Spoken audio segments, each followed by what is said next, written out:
Live from the Injured on the Go Just Call Mo studio. It's a blast! It's Orlando's own Tom and Dan. Welcome back to A Corporate Time. Is the space shuttle over us? What is that? What? Oh, yeah. I heard that rumbling. What? That's the Russians. It's happening. It's happening. The Russians. I don't know. They're It's all I old. can think of. I was born in 76. Come on. I'm a Cold War kid. Yeah. Look at Russians have all those old-ass 1980s jet. Got the MiG. Got a dirty MiG coming over here. All right. It is time. Okay. This is probably your favorite. Are you like super? You got to be super excited. Football right around the corner. I am, but I also get, like, it's so popular, you get overwhelmed by every different opinion, and then everybody's trying to, like, you got the consensus opinion, Yeah. then you got the people going opposite of that, right? Contrarians. And then it's like a huge sea of noise of like, oh, this here's why the Steelers are going to be great this year, playoff bound, and then the exact opposite. Gotcha. And they're both super confident too. Yeah. which is because they're just projecting nonsense. Well, we have your friend, our expert friend, the Sharp Square, in here. Yeah. We're gonna do some football, and I wrote a couple of dumb. Well, I didn't really. I just typed as fast as I could. Okay. I didn't have a song for him, so I wrote. Here, let's see how this works.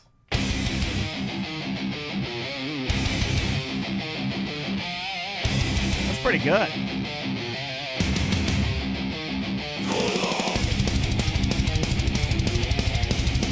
Oh, this is good for the brutal. I know, right? This is a brutal This assault. is pretty brutal. Okay, here we go. Football is gay. Put a football up your ass. Gay, football's gay. Put a football up your ass. Gay, football.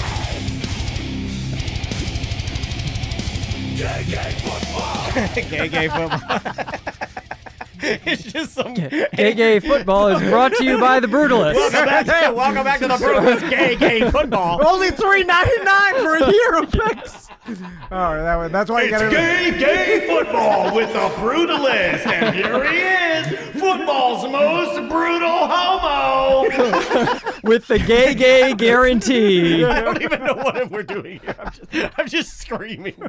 All right. That's why you got to listen to Twitch. I'm excited for football, dude. I am excited for football. So Jeff is in. He is the Sharp Square. He does a podcast called The Sharp Square, and I've been talking to him for years now, and we complain to each other about how we keep losing and gambling. He's one of our football buddies. We love this guy. Yeah. Thank you for being here. Oh, Appreciate thanks for you. having me. This is great. So, preseason started, obviously, and a lot of preseason storylines, which are kind of nonsense. Then I like listening to, like, the super popular stuff that's, like, backed by ESPN or, like, some, like, football, NFL network or whatever. Right. Because you hear these storylines, and I like to just... going back to Contrarian, be like, God, this is just entertainment nonsense. Well, they already did it with Shador in the one game. Yeah. Like he, Oh my gosh. he threw a couple of touchdown passes, and then the next day it was here he is. Look at him go. Yeah, and then literally the next day, not even 24 hours, it was like back to reality for this bum. Yeah, he's I'm like, far in the depth what? chart. Well, that's what you got to do because you tore him down so much. You got to do a quick build up so we can just tear it down again. It's standard operating procedure. Now, I will say I've never seen an organization make seemingly so many bad decisions as the Cleveland Browns. Deshaun Watson being one of them that they're still paying for with how much money they gave him, and then Do you put Baker Mayfield in there? Is that a mistake? to Let him go? It was a mistake how poorly it went, and that could have Because he's a good quarterback. I don't think anybody would say he's not. He's a good quarterback. Yeah. That was a mistake. It started with the uniforms for them and was all downhill from there. And it really hit its apex when they put whatever that little elf emblem is on the middle of the field. Elf. Yes, they put it in the center of the field. They were just letting you know.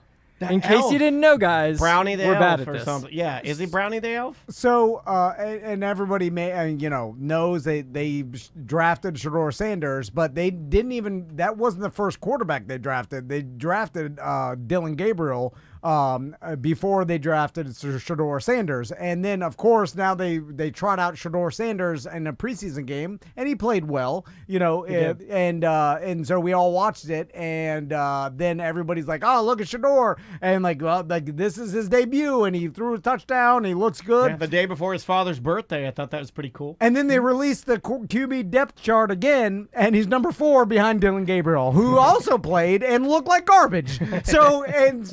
And I understand, like, the coaches are seeing something different, and we as the fan don't understand really what we're looking at. All we understand is touchdown and like, oh, he threw a pass and he caught it. So obviously the coaches know more than us, but it looks horrible for the organization and a gigantic distraction, which seemingly they're going to go into the year in this huge distraction where you got old man Flacco playing and Kenny Pickett behind him, and then Shedeur Sanders 4th on the depth chart. Well, guess what? When old man Flacco starts floundering, then people are going to be chanting Shedeur Sanders. They already are. Gigantic distraction from the start, and it's like, how did the Browns end up in this situation again What do you with think? a quarterback? There used to be this rumor of this guy that worked for the Browns said he was a scout, and he said if you went away on a trip and you came back, the phone list when you got back into the building was different every time because it starts in the building. There's like so much turnover in there. I think Shedeur Sanders is kind of letting us know by the way he's handled himself that he's not going to be the CEO of an NFL team. It's the one position you can get away with a lot of shenanigans playing any other position, but quarterback, you just got to be a little bit more buttoned up, and he doesn't seem to have it. I don't doubt that he has the talent, and I'll tell you this, if I'm watching my TV on Sunday, I don't want to see old man Flacco out there. Well, I do because I've won some good money, but an old man Flacco. But Shedeur's interesting. He makes my TV better. So I like the idea. Brutalist loves Flacco! Yeah, the Brutalist does. Flacco's in my 401k, man. Okay, He's a good paying Good quarterback. to know. But Jeff, you can see the writing on the wall where like this is going to be a gigantic mess going down the tracks, because as soon as Flacco falters, which every quarterback does, then all of a sudden the fan base and the pressure and the owner of the Browns, they're currently waiting for it. Yeah. And the owner of the Browns, like, even though he claims he had nothing to do with the Shedeur pick.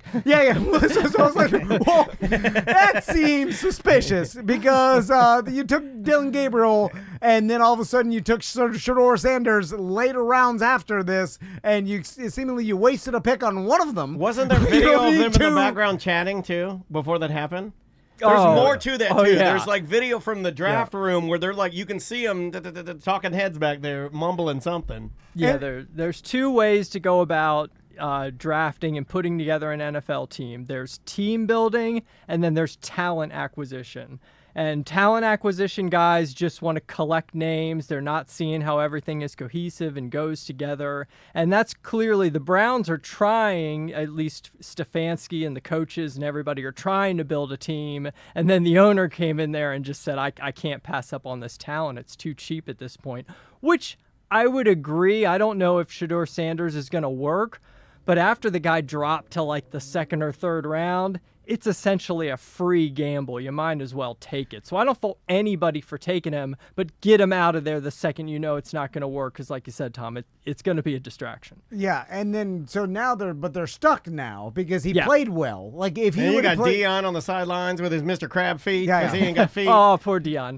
And then you got the storyline that it was the most watched NFL preseason game because of it. So then we tested that. Tom and I both watched it. So all of a sudden you got money, and the NFL likes that, and then so it's like like, hey, we when he plays, people watch, and that's money to us. And even the team and the owner, they like money. It's that Caitlin Clark watch effect too, where it doesn't matter whether you're rooting for him or against him, you want to watch it. You want to watch and see if a green dildo comes flying. Yeah. Oh, 100%. So betting on it. So Jeff, this kind of leads me into a second narrative that I want to walk through with the Chiefs, because as soon as they lost the Super Bowl last year, And then everybody was talking about, is Travis Kelce, gonna retire? What is he gonna do? Is he gonna stay one more year? And then they announced he is staying one more year. He's gonna he's gonna hit the gym and get back to work. And look at his Happy Gilmore hair. Yeah. Guess what? I do like his hair. I gotta admit, I like his hair. I see him a lot of Happy Gilmore, a lot less Jim. Well,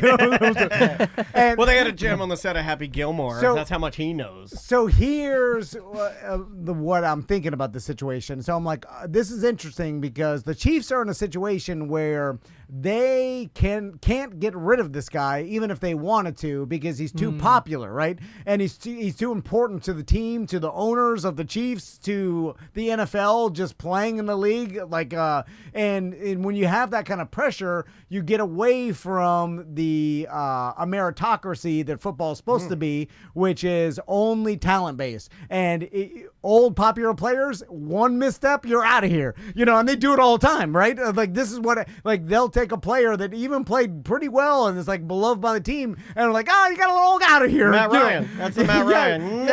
Yeah. They'll bye you with even a slight drop in talent, right? So Your team loves to do that. Oh, I've come accustomed to it. In fact, I like it now. and no, I'm joking. and I looked at this and I was like, no Falcons. player is impervious to that. They'll get, Brady, like New England essentially said bye-bye to Tom Brady, right? Which he eventually, like, the had a little next more in year, the tank. won a Super Bowl. But so if New England can get rid of Tom Brady, no one's safe. Well, Belichick likes him young, so he couldn't have that old quarterback. Except Travis Kelce, I think, is so big paired up with Taylor Swift that I like that you wiggled your hand for Taylor Swift. That's what old men do when they can't think of pop stars. You just put your hand in the air and you wiggle it, and then you'll be like Mariah Carey, and that's an old man reference, Mariah Carey. that I think they're like, we can't get rid of him now. So the fact that they can't get rid of him, or Is they're this your own narrative, or is this? This is my own narrative. I like haven't heard this. I like this narrative. Now, Travis Kelce's still a good player, but I would bet He's on an the entertainment vehicle, dude. fact that if there was no Taylor Swift, that he'd be out. They try to trade him. They try to get rid of him. Whatever. He's aging. Like, he lost a step. Everybody knows it. He's still good, but he's not as good as he was. But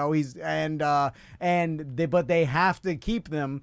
And they have to leave it up to him because he's so popular of a player. And he knows And Happy Gilmore. He's got Happy on speed dial. And that diminishes the chances of you winning by micro bits. But I think they'd have a better chance of winning if they brought in a younger tight end. They pay less or whatever. That's a little faster. And because of that, I don't think they're going to do as well this year as they. Jeff, what do you think of Tom's, narrative? Or excuse me, brutalist? Without the Swiftie connection, I think you're on the right track that he'd probably be shipped out because of financial reasons only. I mean, he can still play, and you can also be a good locker room guy. But I think the thing with him and all the Swiftie stuff going on is there's a lot of distraction. I think most teams would probably move on. Andy Reid, though, that guy loves himself a circus. He likes the who got in trouble and didn't get drafted. Let me draft them. Who's had trouble off the field. Let me take them. I mean, he's like a rehabilitation center for bad puppies. He just loves it. I think I used to do that with banged up women. Yeah. See, there you go. They used to call me the Andy Reid of the streets. They call me Little right. Andy. Remember when I was known as Little Andy? Right? And you would keep on to that Kelce girl a little too long. They probably are, but I still think he'll be valuable to them. And that, if there's any reason that the Chiefs don't make a great run, which, let's face it, they could win 12 games and go to the second round of the playoffs, and it would be a huge failure. They're the only team that's in that predicament, but... I did see some top NFL storylines, and number one was, can the Chiefs bounce back? And I'm like, bounce back? They made it to the Super Bowl 2 years in a row. Yeah. Like, that's like any team they would kill for that. They'd trade anything, you know what I'm saying? Like, to make it so it's like Is that a result of how quickly our news cycle moves? Yes, though? well, and because it's We can't even enjoy the championship before we're on to the next thing. Yeah, we expect like just making it there is extremely hard, and people forget like they almost lost to Houston like in the first round of the playoffs. Like I was watching that game and I was betting on the Chiefs, and I'm like, oh my god, I'm gonna lose this bet. And they pulled it off because like, oh, that's what Mahomes does, but it's like it's not magic. I love betting against magic too because everybody wants to sprinkle in like, oh, this guy's got what it takes to win. The motivation, yeah. One thing I'd like to point out too is if you wanted to like look at a map and try to figure out where Travis Kelce's going, I think he's leaving us little clues or maybe gigantic ones. I mean, didn't he release, I guess last night when they did the Kelce Brother podcast, Taylor Swift was on there and she showed her new album on that podcast. I mean, that's to me, that's a roadmap of like, yeah, I'm going to do media soon, and I'm going to do only media soon, and maybe I'm settling down. And no matter what, that guy's a winner, man. You're going home to that smoke show at the end of the day. I don't care how many passes you drop. You're super a winner. Talented business, Tolly. Oh, yes, very much so. I'd also predict that as soon as he's off an NFL team and the podcast is not as popular because now the Kelce brothers are a little bit removed from the NFL. They're not in it anymore. And then as years compile, then people just move on. Like sometimes these things have a shorter shelf life than, like think about Shannon Sharp's podcast, like his $100 million deal or whatever. And it's like, seems like. Well, he's gotten into a lot of trouble too. No, I know, but it's just like the Kelce brothers podcast, the hottest thing. Like it's not all things are not always the hottest thing. Like they fall in popularity, and that's what happens. But God, I feel so bad. I bought a whole truckload of Labubu's. Let's move on to another topic. I want to hear what Jeff thinks about Jaden Daniels. That's another narrative of like, can he repeat what he did last year? My prediction is that he will not do as well as he did last year, and he'll, the sophomore slump, as they call it. Same for Saquon, right? And sort of the same thing. It's like impossible to do what you did the year before. Statistically, mathematically, it is way harder, and then it doesn't play out where like it's rare to have a player do that well 2 years in a row. So I watched Jaden Daniels last year almost get hurt twice, and the one hit he took, I was like, oh, this guy's out for the season. Like I thought he broke his ribs. And I'm like, with a running quarterback, we've seen it for a long time, He's not a lot of big years. either, is he? No, he's a smaller guy, and you take the wrong hit and you get injured, and 3 or 4 games off or whatever, and then that's it. So if I was betting, which Jeff does, I would bet. Well, you bet too. Jaden Don't Daniels act like you're unders. some angel over here. No. I'm saying I'm I would take unders on Jaden Daniels and the Commanders. What do you think? It's just the boring part of the sports betting market is that as soon as somebody has as much success as Daniels and Washington had, all those great numbers, like last year, if you were trying to bet on Washington to win the division or their season win total, I mean, you cleared all those bets easy. So now just look at the difference that his success has done to those numbers. Washington went from a team that was predicted to win like 6 games last year to like 9 games this year. So the boring gambler is just going to say, we've peaked here. All I can do is either take low, go under things, or walk away. But he kind of shows to me, guy can play.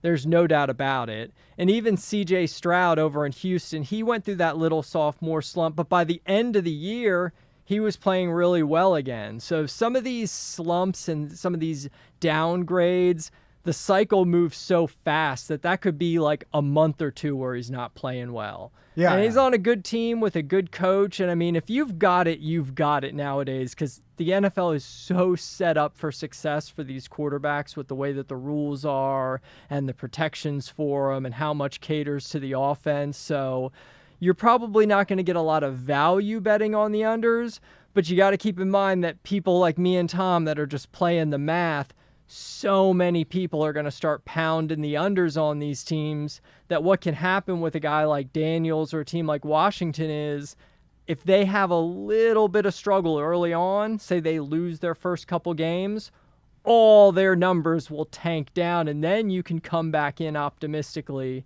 and maybe get a little piece of some of those overs or his MVP odds or over on his props or whatever they are. It does not take a lot to reset the market, and if you think the guy's got the goods, then you can find your spot to keep rolling with them. I got a catchphrase for you. I was just sitting there. I was inspired while you were talking.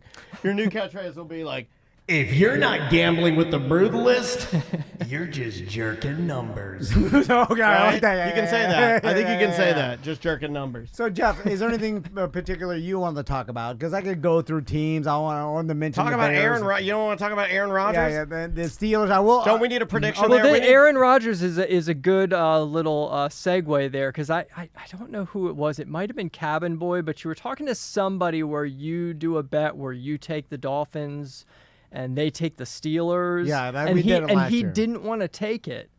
And I was just like, oh, if that's still available, I would be in on the Pittsburgh side of that thing.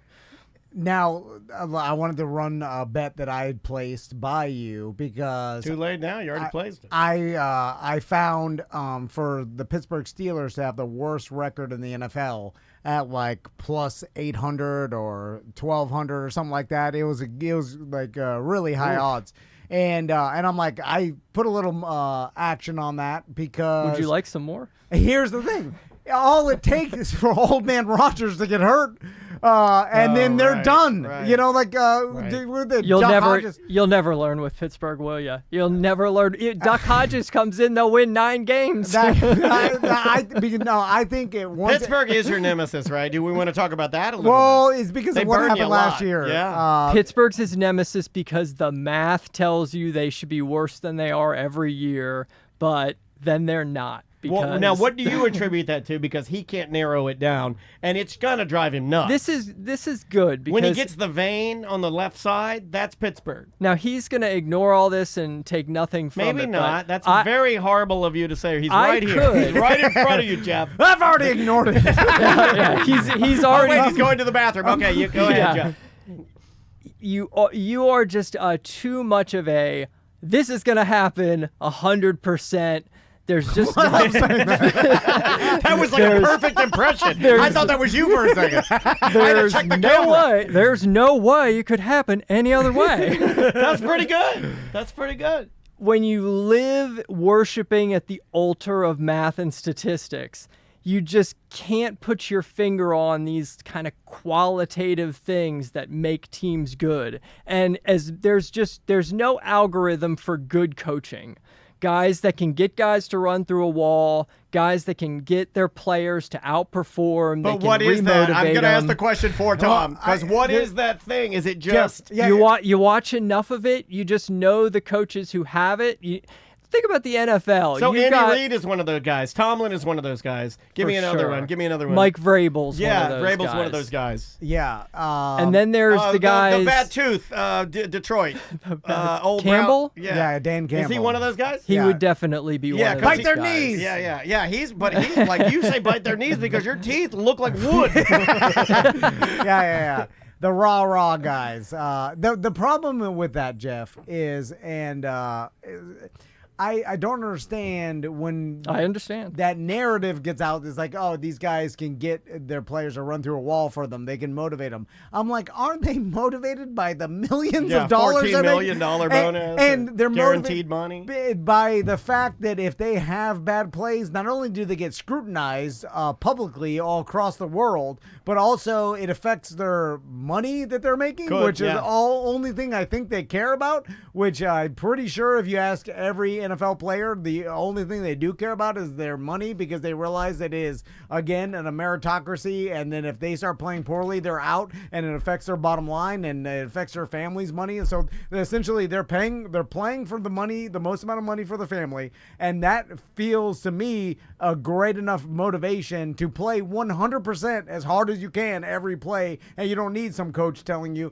And I know schemes and things like that because it's more complicated, but I don't really buy into to one coach is more of a motivator than the other, and that's the difference. Then why have a coach at all? But you just said the money was the motivator, and yeah, if you're a winner, you're going to make more money, but you don't necessarily have to win everything to get those big contracts. A lot of those contracts are just based on comps. Look at quarterbacks. The quarterback contracts have basically just become whoever's next is going to now be the all-time highest paid quarterback in the NFL. Where in actuality, no one should be making a dime more than like Mahomes or Burrow or Allen, but it'll work out that whoever gets the next deal will get that money. And when you got guys like the wide receivers that get that huge payday, they just got the payday.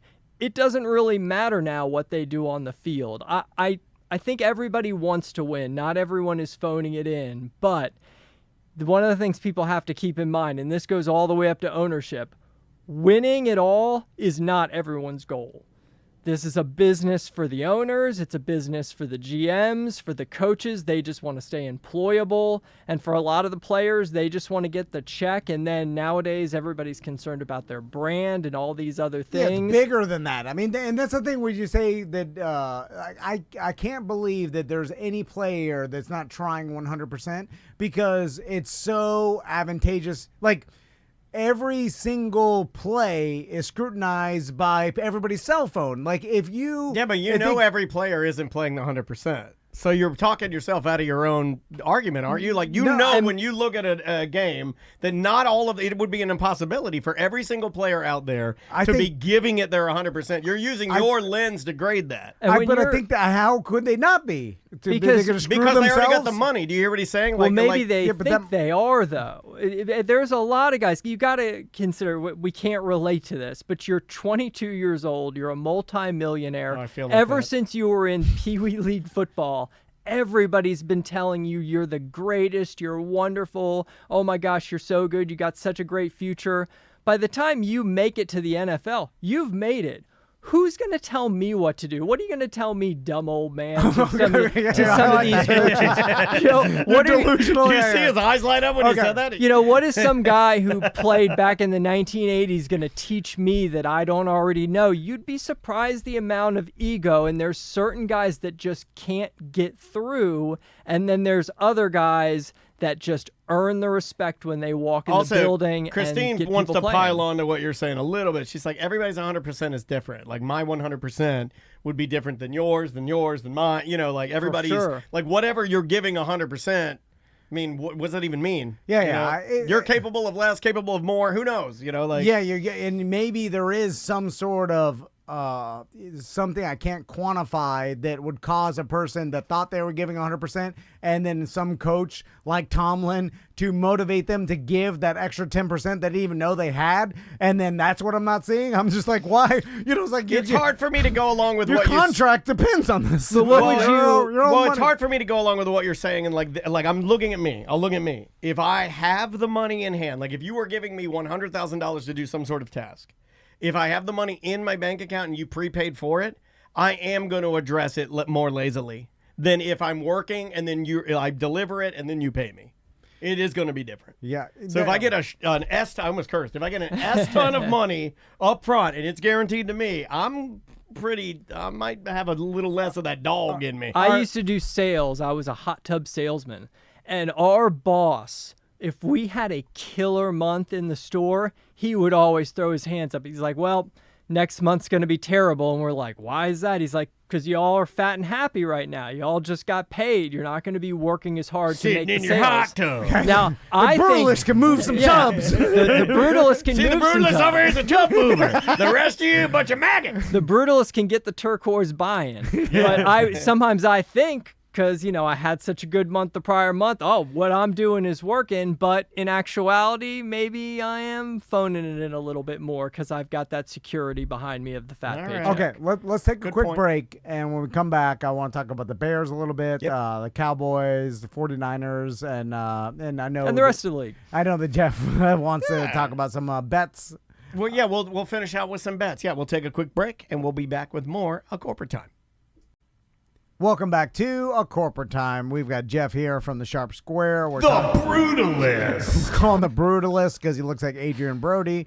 And we're talking NFL football. Let's get into the Chicago Bears because kind of along the same lines as me not understanding head coaching. And like, because it goes back to like Nick Sirianni and like, what the hell is he doing? He just won the Super Bowl. Like, okay, but his offensive and defensive coordinator are making all the play calls. So he just essentially. Is he personnel? What does he do? Is he time clock management? Is he doing just the overall general manager and just making That's sure? what I want to do. I want to have everybody else. But how much? I do want the luxury of being able to blame it on people. If he was gone, could they have won the Super Bowl without him? I think they could. Like, remember when COVID and like head coaches were getting COVID and couldn't? They're like, he can't even call in because that's the rules. And then like, oh, the team won. It's like, well, did they need him? What was he doing? So they. You need something for the coach to be doing, right? Like he needs some pedals over there or something that he's pumping on, and then like, don't stop that. That's how we keep the, right? Like you need to be able to quantify what the coach is if you're doing. McVay or Reed and you're calling the plays, it's like, okay, the head coach is calling every play. Like that's something. If you're not calling the plays, I'm like, well, what are you doing? Anyway, That's a great question. So they get rid of Eberflus, which people are like, oh, he was the worst head coach ever. I'm like, well, how do you know that? Like the team played poorly. And the quarterback didn't play that well. We all watched, like he didn't execute the plays that well. That's the coach's fault, and I understand like the coach has to have a better understanding of what his team can do. And traditionally the buck stops with the coach, right? Yeah, and the coach, the thing, and this is becoming really popular, is to hire these great offensive minds, these really clever coordinators. This is what Chicago just did. They got Ben Johnson from over there in Detroit. But a play caller, an offensive coordinator, every time they get the ball, they just want to go down and score a touchdown as fast as they can. And great, that's gonna help you win a lot of games. You want to score. But the head coach's job is going to be to say, hey, we got a 14-point lead here. It's the fourth quarter. I know you want to throw 16 passes in a row here, but how about get me a run play in here because I got to run a little bit of clock. I'm watching the clock here and there's this many possessions left in the game. The offensive coordinators aren't thinking that. So with a lot of these teams, when you hire these offensive coordinators and they're going to call their own plays, they've got their head buried in that play sheet. And even when their defense is on the field, they're not paying any attention. So it's one thing if you've got a really good defensive coordinator like Sirianni over there in Philly. He had Vic Fangio, and that guy can just take care of everything. He's a former head coach. But you got to sort of Unless he's in Miami, then he blows it. Well, we had Vic Fangio. This is the stuff that drives you crazy. Yeah, because they're good some places and they're terrible some places. Yeah. So then I'm like, oh, they don't like how he was too tough on Brutalist happens in Miami. Like Arthur Smith and Falcons. So I don't believe any of it. Arthur Smith of Pittsburgh. There they go. I don't believe any of it, Jeff, and I refuse to because mad because you can't. Oh, Vic Fangio. That's how they won the Super Bowl. Really? We had him in Miami. Just out of curiosity, why did you have to bring up Vic? You know how mad he gets when you bring up Vic. And then it can't be too tough. I mean, again, these guys, they've been playing football for, there's all this BS. Look at the vein. Anyway. It's a different, these guys have been playing football, though, but now it's not like back in the day where you went 2-a-days with no water breaks. Now, like, everybody gets orange slices every 5 minutes, and win or lose by 40, we're going to Pizza Hut after the game. It's a little bit. Bit, your bitterness. I like It's a little bit different now. So a guy like Fangio comes along, and again, these guys that you can't tell anything to, like they're playing for, oh my gosh, the spoiled little rich kid there in Miami who doesn't want to discipline anybody. So Fangio did not really fit into the team mold there in Miami. That's why he didn't work. But that kind of blows your whole thing too, because shouldn't they all be in the team mold? Because you're all millionaires. We're all here to do a job. I see what you're saying. I get it. I do understand what he means. No, I get what you're saying. You're doing the job for yourself. Do it for yourself. But then it makes you think, based on what you're saying, it does make me think, well, then you're all overpaid. If we started at zero and you were just really paid on the amount of effort you put in, we'd have a whole different animal here. Then Yeah. the whole game would be different. But then you we watch- wouldn't have the Browns. But then you watch the Canadian Football League, and you're like, oh, that's why we pay. They stink. That is the Like, best. I can't watch a game where 15 drop passes because no one can catch a football. They'll catch one soon. So let's talk about the Dolphins because you're wearing your villain Dolphins T-shirt. Yeah, you got some compliments in the chat room on that.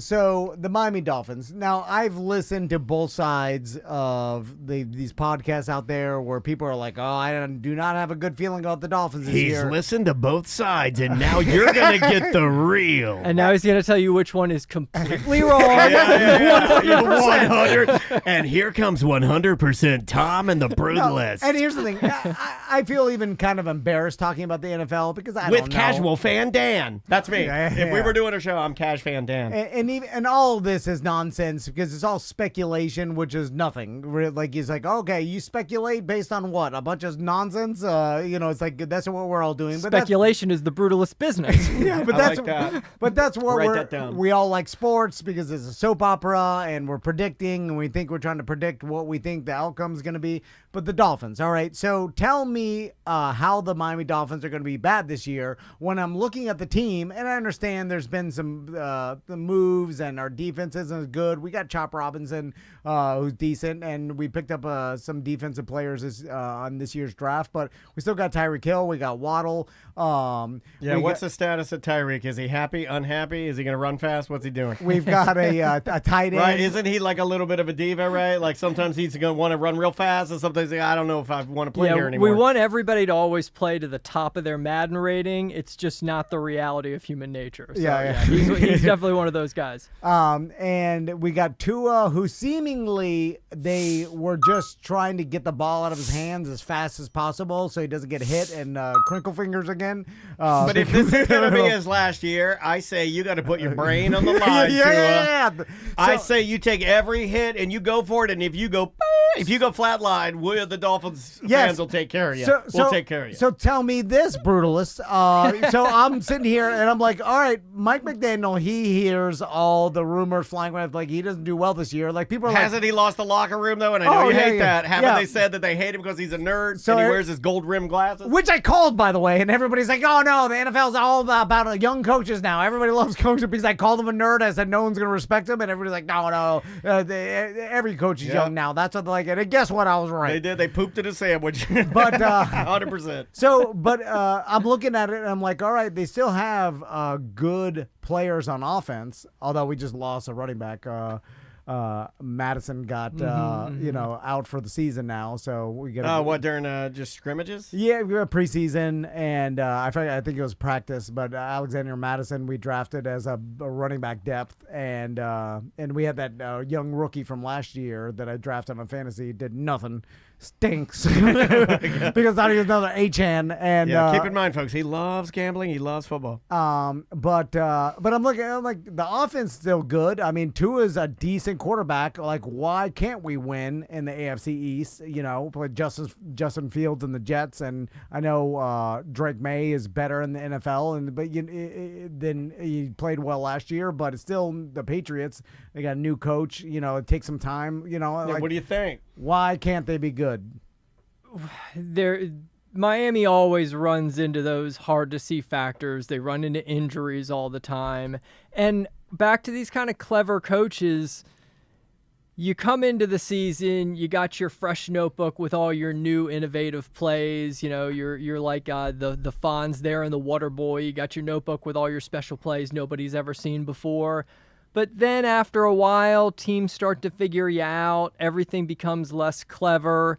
And guys like McDaniel, unfortunately, just keep sticking with, well, I'm just going to keep doing what I'm doing. I know it's going to work. Oh, that's you. And he needs 100%. You just keep sticking with it. I just Everything. keep banging my head against this wall.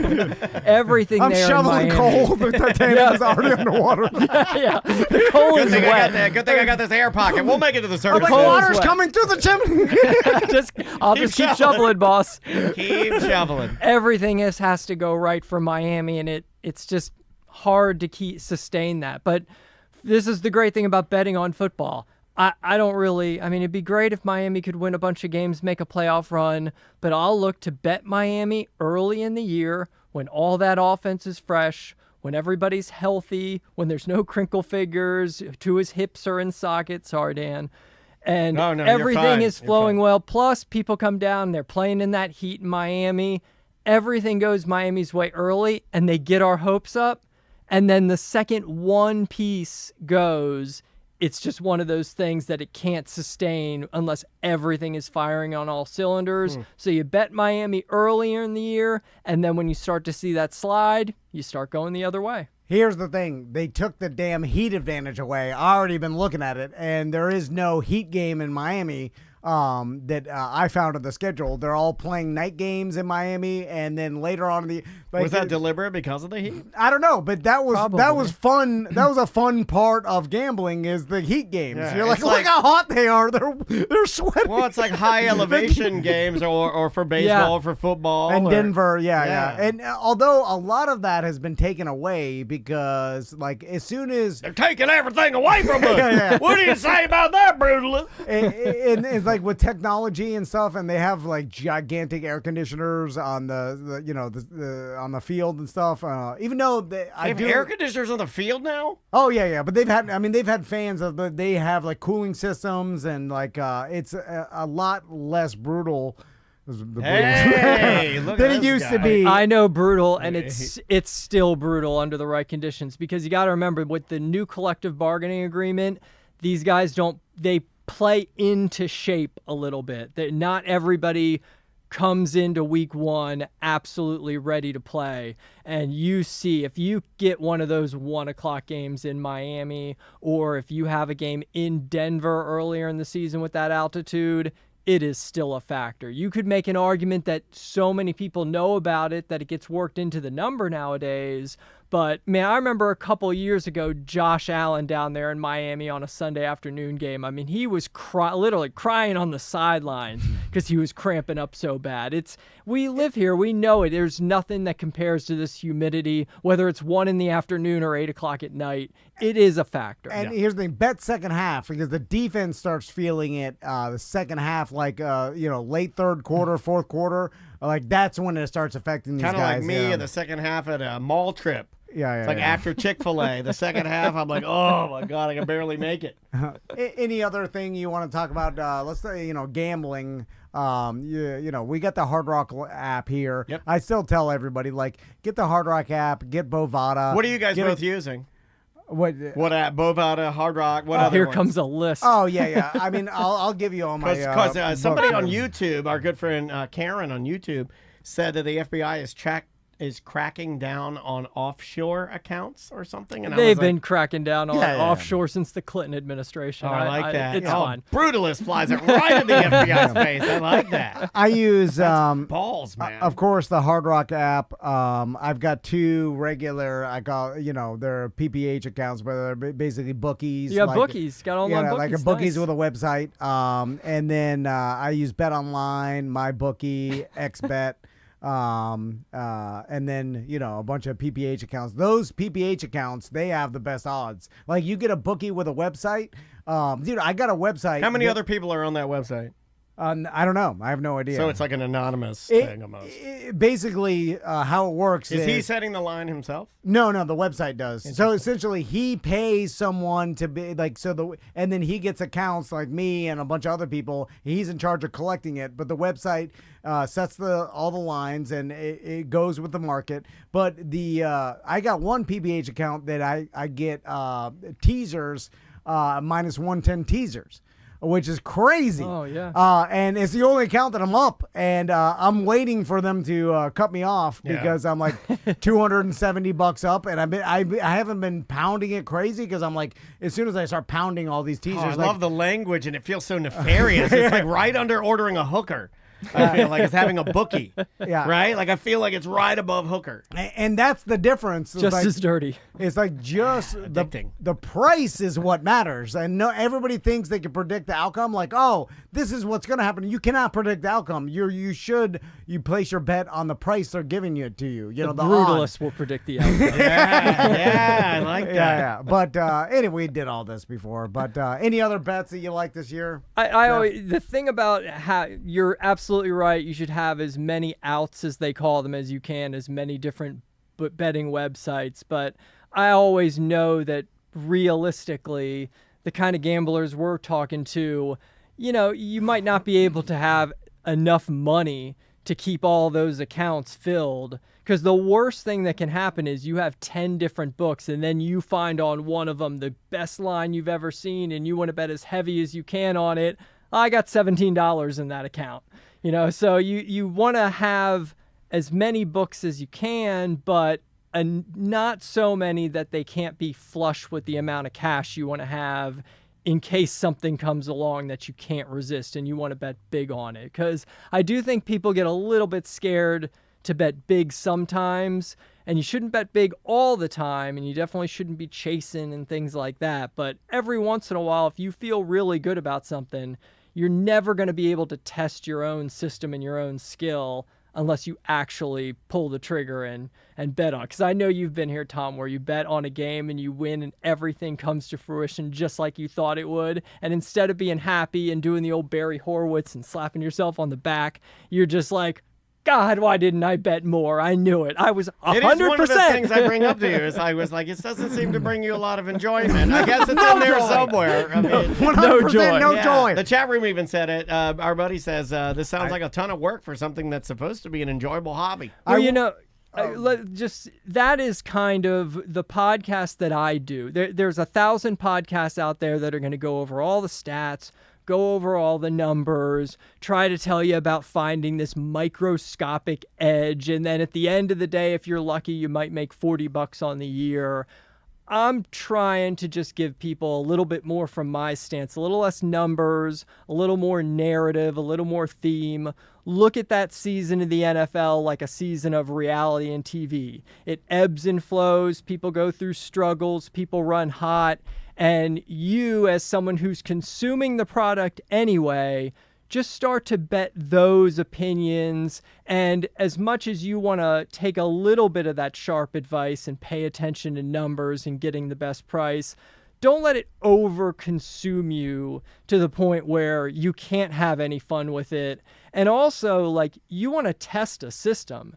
If you've got some sort of idea of how you want to bet games and how good a team is, or this team's underrated or overrated, you're never going to know you're right or not unless you're following your own instincts and your own kind of betting system. So that's really what I'm trying to do with the podcast. I put the camera on Tom so everyone could see how you're like, it's all about fun. You got to have fun. And Tom's just like, all right, come on, nerd. I'm about to Yeah. scream Tom Van's Week 1 Lock of the Week. Teaser Lock of the Week. Here it is. Teaser lock of the week. Tease Denver down from 7.5 down to 1.5. Because long teaser. They're playing. My mom had long teasers. They're so long. They're epically long. They're playing Tennessee, and Denver could have the best defense in the NFL this coming year. Okay. And so I do not think Tennessee is going to come in with a rookie quarterback the first year in the NFL and beat Denver at home in Denver. So why not just why not lay the points? Why tease it down? Because here's why. You're pairing it with Baltimore in the Buffalo. Do you get Baltimore +1? In some books are +1.5. You can get the 6-point teaser. That's where your odds, because most books, unless you have a PPH like I do at -110, you're going to get -120. So, but it's still fine. Tease Baltimore up to 7 or 7.5. You really should go past 7 and go into 7.5. So you may have to use a 6.5-point teaser. Tease Denver down to 1. Anyway, Baltimore +7.5. Denver down to -1.5. That's my guaranteed Week 1 teaser of the week. I almost caught you. I almost caught That you. will, if I lose that bet, I sprinkled money around everywhere, and I guarantee that bet wins. I will quit gambling if that bet doesn't win. It's so much of a lock that it's insane. That's the brutal lock of the week. Yeah. All right. You Okay. think Tennessee's beating Denver? And then We got to go to break. Ravens have it's a revenge game. They got screwed out of that Did you playoff just call game. the Ravens game a revenge game? Because that's good. That's pretty good. Revenge. a revenge The Brutalist game. likes a good revenge Yeah, game. the brutalist Jeff, loves revenge. Thanks for coming in. It's the Sharp Thank Square you, dude. podcast. I like listening to it. It's a good show, and Jeff puts in the work. So it's it's quality. So thank you, Jeff. Yeah, We appreciate that. appreciate Thanks a lot, you, man. guys. I appreciate you. You got it. All right, we will be right back.